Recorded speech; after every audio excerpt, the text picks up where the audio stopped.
To be clear, our relationship ended after Miss Hannah informed me of her unilateral decision to move 2 of her friends into my solely owned property, rent-free, while demoting me to sleeping on the couch.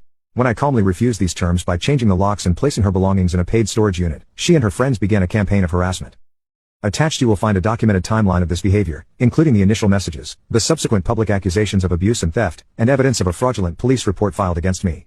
This online campaign, which you can see as public, directly contradicts the image of trust and authenticity that Miss Hannah, as a marketer, is paid to represent for your brand. I am not seeking any action on your part, but I felt ethically obligated to make you aware of the character of an individual representing your company in the public sphere. Sincerely, Jesse. I attached the folder as a zip file and hit send. Prong 2 and 3, Olivia and Marie. This required a bit more digging. I found the property management company for their old apartment building through some public record searches. Olivia had foolishly tagged the building in some of her old Instagram posts. I sent a similar, slightly altered email to the management company, complete with a video of Marie kicking my door and screenshots of them bragging about their planned and failed squatting attempt. I framed it as a warning about former tenants you may consider renting to again. For Marie, the aspiring influencer, it was even simpler. She had tagged dozens of small businesses and brands in her smear campaign posts.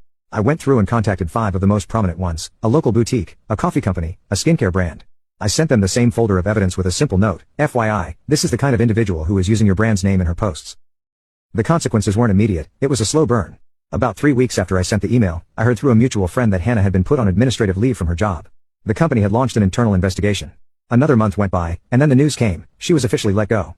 The reason cited was a violation of the company's social media policy and code of conduct. Her public, documented lies were a liability they wouldn't tolerate in a marketing role. The fallout for Olivia and Marie was harder to track, but I pieced it together from social media. About a month ago, Olivia posted a long rant about how impossible it is to find an apartment and how unfair landlords are. Turns out, the management company of their old place had shared my information with a network of other local property managers. They had effectively been blacklisted from most reputable apartment buildings in the area. Marie's influencer dreams imploded.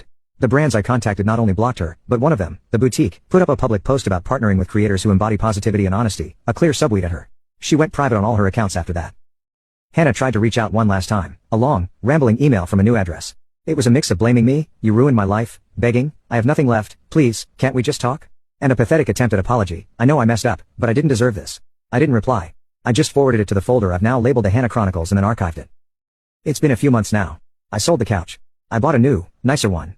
I redecorated the 2 spare rooms. One is a home gym now, the other is a proper guest room for people I actually want in my house. My life is my own again. I don't feel happy, not in a giddy way. I feel settled. I feel a deep, unshakable sense of rightness. They made their choices. They broadcast their intentions. They built their own gallows online, post by post. All I did was hold up a mirror. They face the natural consequences of their own entitlement. And me? I have my quiet house back. That's a justice I can live with.